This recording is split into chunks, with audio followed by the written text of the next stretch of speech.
I'm Elaine Reyes at the United Nations headquarters in New York, and this is UN Insider. Coming up. And for the sake of the region and the wider world, I strongly encourage the government of Israel and the Hamas leadership to reach now an agreement. Urgent calls for a ceasefire between Israel and Hamas as the threats of famine and another military escalation loom. Acknowledging challenges and celebrating cultural diversity, Bolivia's Vice President details his experience at the largest annual gathering of indigenous people. Tobacco, of course, prevents replication of dengue virus, Zika virus, chikungunya virus, yellow fever virus, and Mayaro virus. Tiny weapons that could make a big difference in the alarming spread of some viral infections. Next.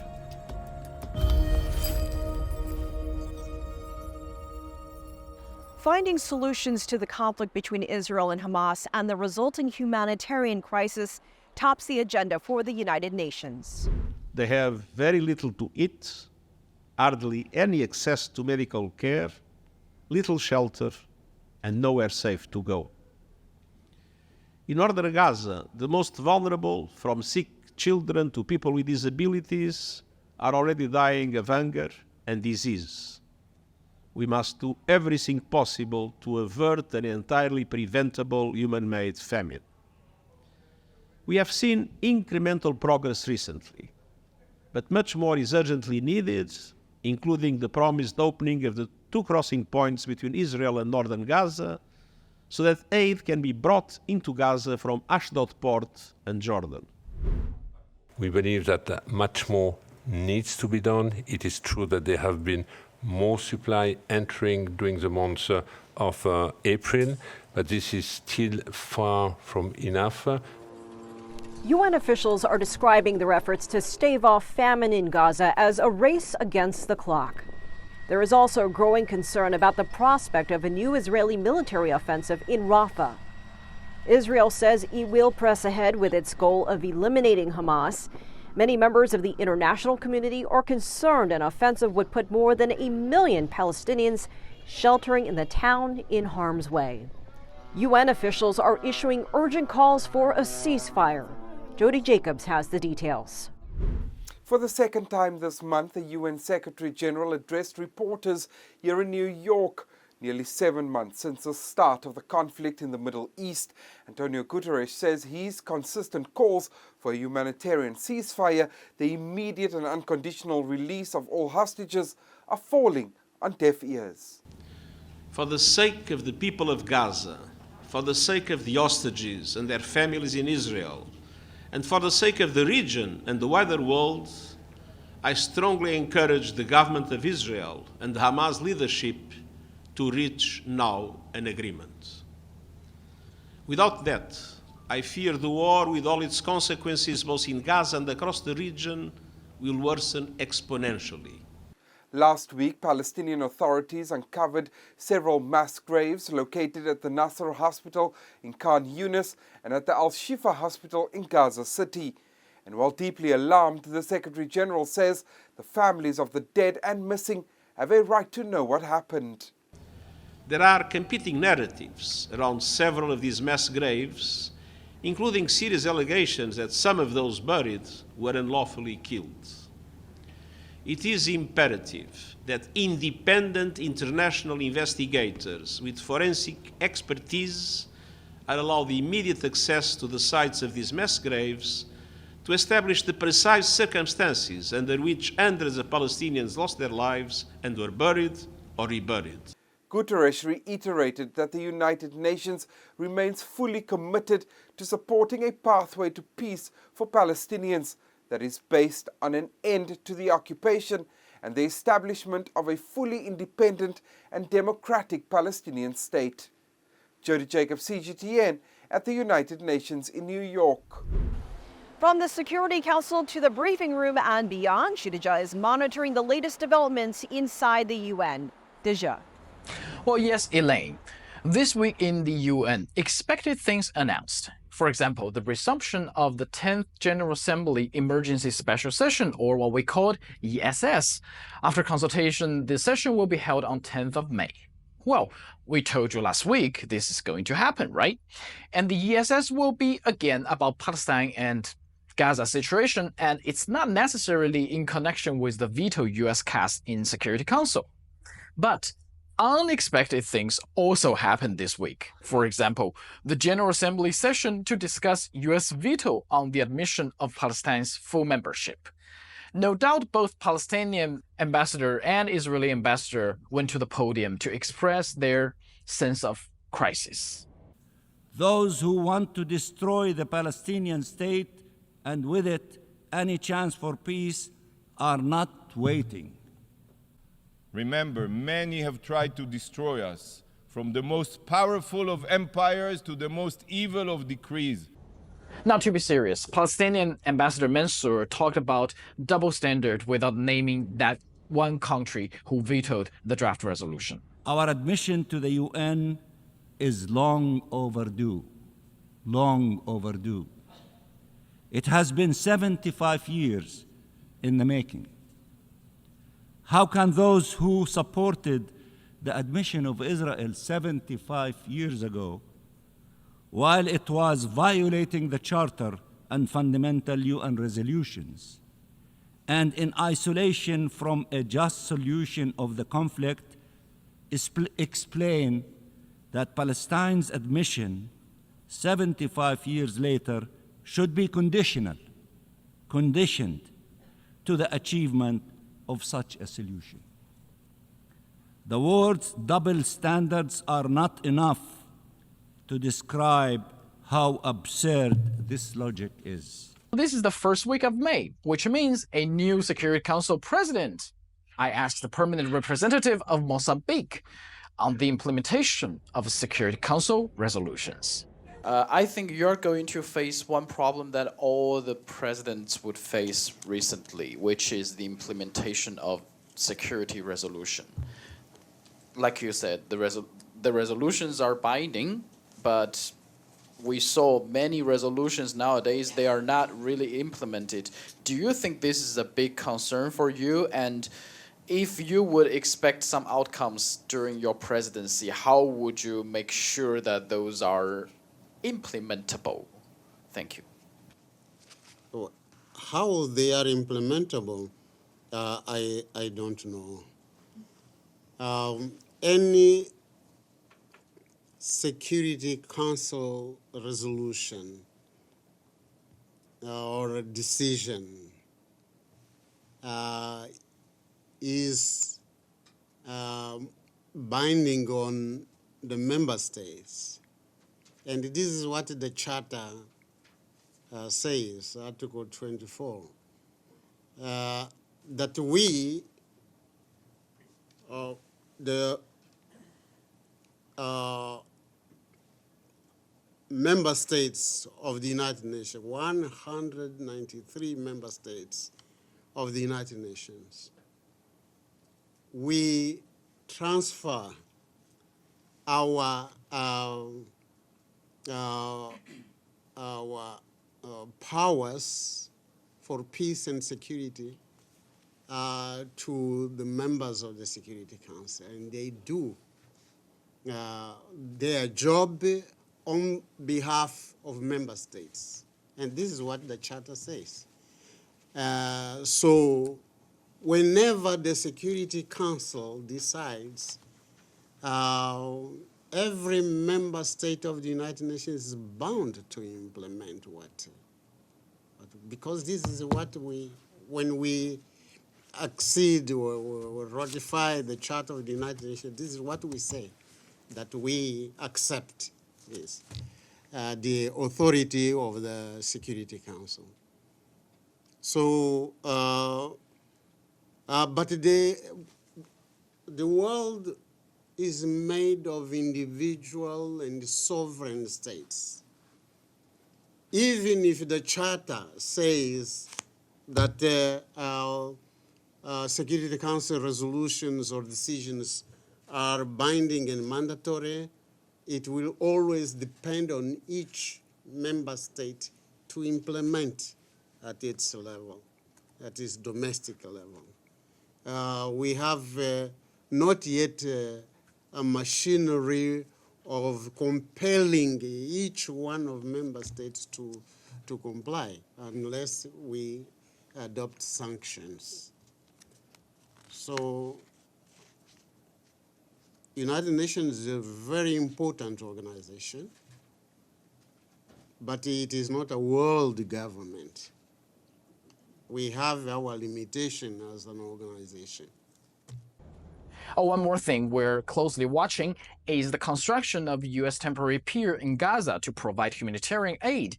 It's been reported that the pier would finish construction in early May and cost $320 million to build. And yes, it's temporary. That temporary pier cost $320 million. Yep. That's I just checked this number. The U.S. flash appeal for UNRWA is $1.2 billion, which is like 4 times this number.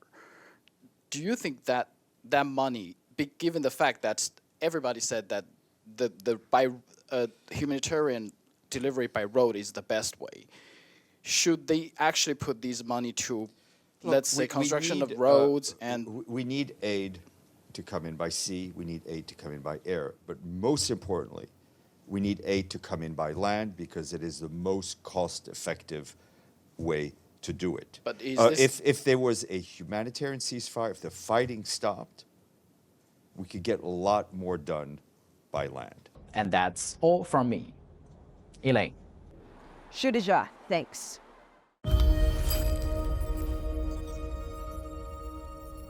The turmoil in Haiti has impacted every aspect of life in the Caribbean nation, and it is the people paying the heaviest toll amid a surge of violence. The situation is dramatic, a devastating crisis, massive humanitarian impact, the worst situation, humanitarian situation in Haiti since the 2010 earthquake. Half the population, some 5 million people, are acutely food insecure, which just speaks to how dramatic the humanitarian situation is. On the political front this morning, political and security support really need to be matched by a robust humanitarian response. These tracks cannot be exclusive. They need to move in parallel, and there won't be success on the political unless we also step up our assistance to the people. Amid the problems, there is progress. This week, Haiti's Transitional Council chose a leader for the panel and appointed an interim prime minister. The council is expected to support the deployment of a UN-backed multinational force to Haiti.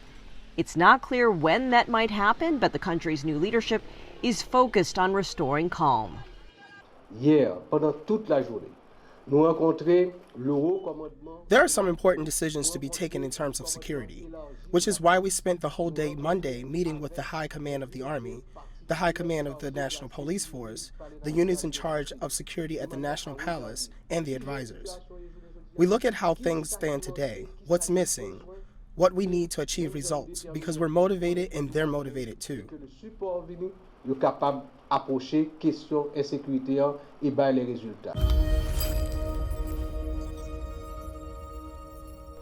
Monday, the United Nations Security Council moved to renew the UN mission in South Sudan for 1 more year. China did not take part in the vote, saying the resolution imposes unrealistic standards on South Sudan. As a major troop-contributing country to UNMISS, China has always actively participated in the work of the mission and stays committed to making greater contributions to the realization of the lasting peace and stability in South Sudan. China supports UNMISS in fulfilling its mandate. However, the draft resolution that has just been voted on puts undue pressure on the government of South Sudan in many ways, and the arrangements for UNMISS mandates are out of touch with reality. Senior UN officials warn that parts of Sudan are on the verge of a large-scale massacre. They say the fighting appears headed toward major clashes in North Darfur. The conflict has consumed the country for more than a year, creating the world's largest displacement crisis. Coming up, We need to achieve the SDGs, and SDGs cannot be achieved without indigenous peoples. UN Insider.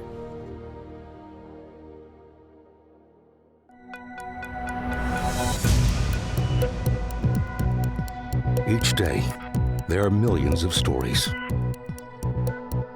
Each one can open new perspectives, new possibilities. Wherever you look, we are there. To see, discover, explore. We put the pieces together to find what really matters to you, all around the world, all around the clock. Our reporters are at home across the globe. From our headquarters in Beijing and production centers in Washington, Nairobi, and London. Stories from across the globe, reaching people across the globe. CGTN. See the difference.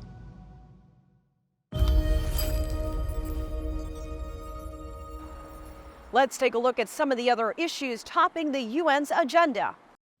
We will have failed dismally to achieve the SDGs if we overlook the plight of indigenous peoples or neglect to uphold their rights and dignity. The UN Permanent Forum on Indigenous Issues is the largest annual global gathering of indigenous people. This year, the event drew more than 2,000 participants to New York City, including Bolivia's Vice President, David Choquehuanca. Our cameras followed him around during his visit to UNHQ, sharing the experience in his own words.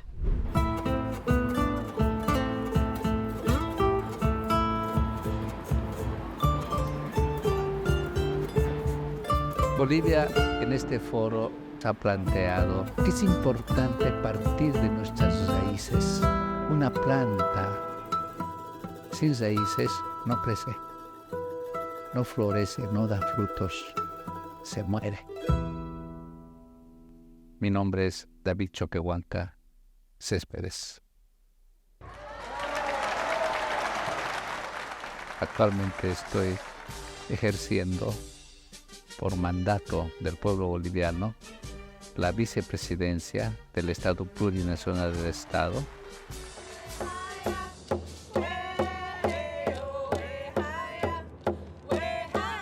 The Permanent Forum on Indigenous Issues is one of the three mechanisms of the rights of indigenous peoples at the United Nations.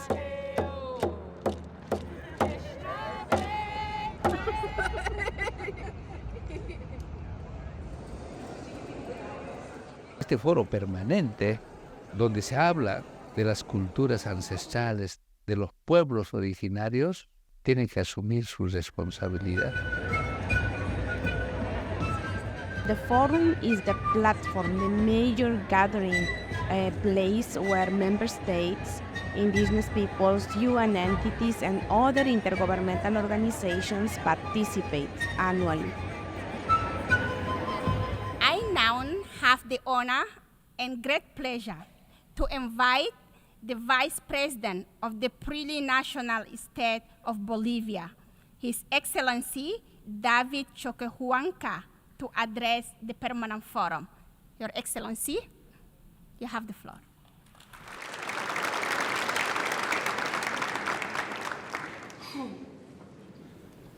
Los pueblos ancestrales somos hijas e hijos de la Madre Cósmica, de la Madre Tierra. El tiempo ha llegado para retomar el camino, nuestro camino, Japajñán, camino de la noble integración. Somos pueblos ancestrales porque recordamos en el futuro todo lo que nos ha ocurrido en el pasado y esto nos vuelve indestructibles.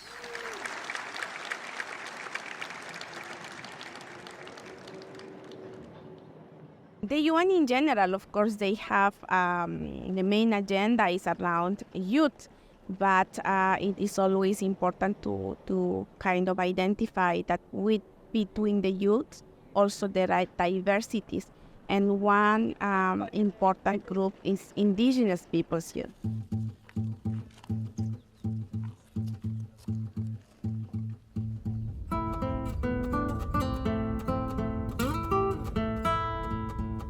Yo nací en Cota Baja, Cantón Guarina, provincia Humasuyos, del departamento de La Paz, a las orillas del lago Titicaca, el lago más alto del mundo, está sobre más de 4.000 metros sobre el nivel del mar. Allá en la comunidad, los niños primero aprendemos nuestro idioma, en este caso el aymara.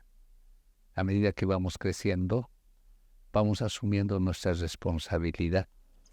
A los 6, 7 años ya nos encargamos, por ejemplo, de alimentar nuestros conejos o las gallinas. Jugamos con los niños y luego nos toca ir a la escuela. Vamos a la escuela, en la escuela las clases son en castellano. Y aprendimos poco a poco el castellano.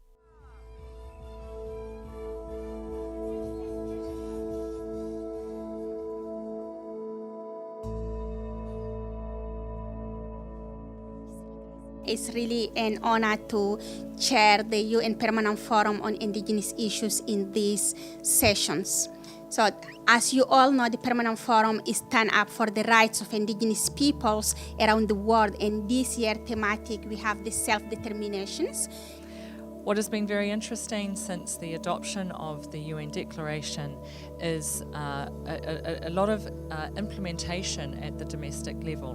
Yo quisiera compartir algunos códigos que estamos destapando como una respuesta a la crisis de la civilización occidental.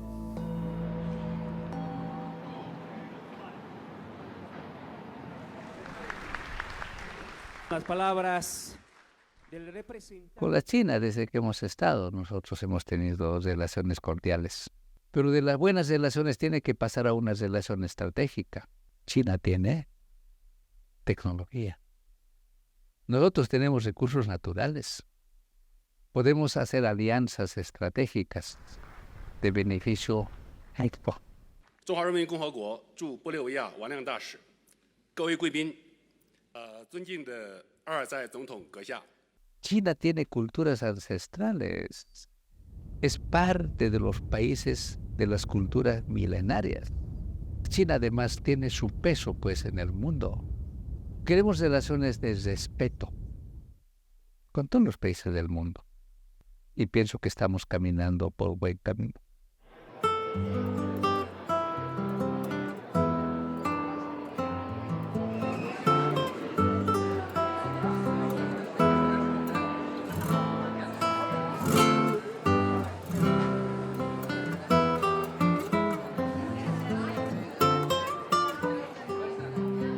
Gracias, hermanas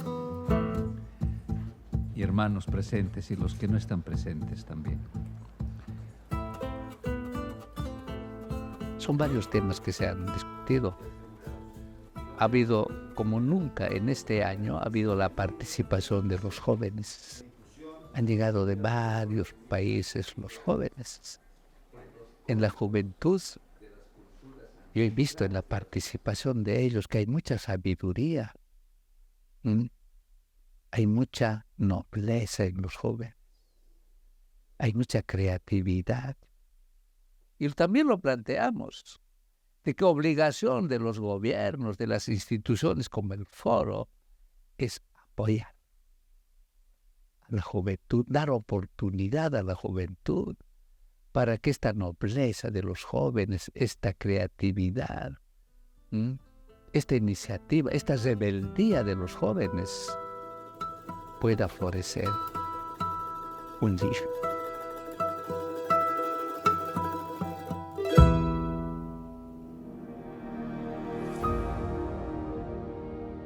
Coming up.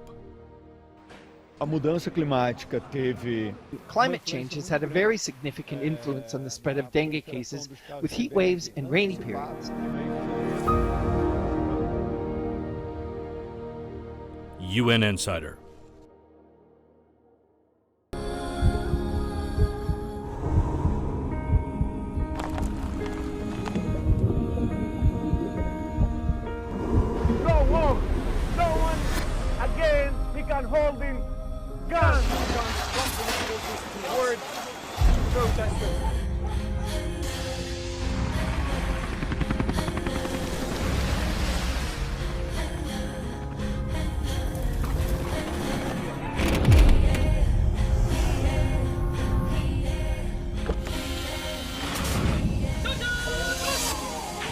Were you worried about your life at that particular time? Not at all. Excellency, thank you very much for your time. What is your assessment of the state of the continent today? Africa has the potential to power itself. Excuse me.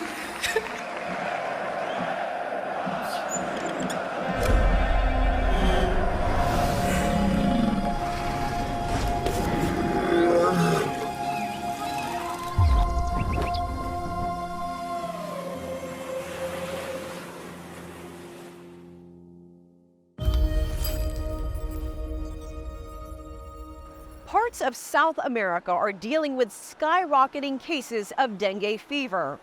The UN's Pan American Health Organization says millions of cases have been reported this year and more than 1,000 people have died. Brazil is hoping a program that fights mosquitoes with mosquitoes will make a difference. Lucrecia Franco explains. The Aedes aegypti mosquito, one of the deadliest creatures on Earth, transmitter of malaria, chikungunya, and dengue viruses. But strangely, this particular swarm of bloodsuckers is on the front line of the effort to combat a dengue epidemic here in Brazil. They have been infected with a bacteria called Wolbachia that limits their ability to spread viruses, having been hatched and raised to adulthood in this breeding lab, which is run by Fiocruz, Brazil's public health institution, and the World Mosquito Program, WMP, a non-profit dedicated to protecting people from mosquito-borne diseases. Health workers are currently releasing tens of thousands of mosquitoes in 3 areas of Rio de Janeiro. The idea is they will breed with the area's already existing population and spread the bacteria to the point that all mosquitoes become carriers. Wolbachia passes through the generations, and then the population of mosquitoes with Wolbachia can establish in the field. And then Wolbachia, of course, prevents replication of dengue virus, Zika virus, chikungunya virus, yellow fever virus, and Mayara virus. A mudança climática teve. Climate change has had a very significant influence on the spread of dengue cases with heat waves and rainy periods, and it's crucial that we have preventative strategies like this one for the future. Nevertheless, there are good reasons for optimism. Across from Rio de Janeiro, here in the sister city of Niterói, the Wolbachia program was launched in 2015, covering 100% of the urban area, with very encouraging results. According to Rio's health officials, Niterói has seen a 70% reduction in dengue cases, a 60% decrease in chikungunya, and a 40% drop in Zika, all of which are Aedes aegypti-borne diseases. The Wolbachia program is low cost, self-propagating and efficient. Currently, the challenge for the program is breeding enough of the good Wolbachia mosquitoes, but facilities are expanding their capacity and replicating, hopefully to the point they will no longer be necessary. Lucrecia Franco, CGTN, Rio de Janeiro. I'm Elaine Reyes in UN headquarters in New York. Thanks for being a UN insider.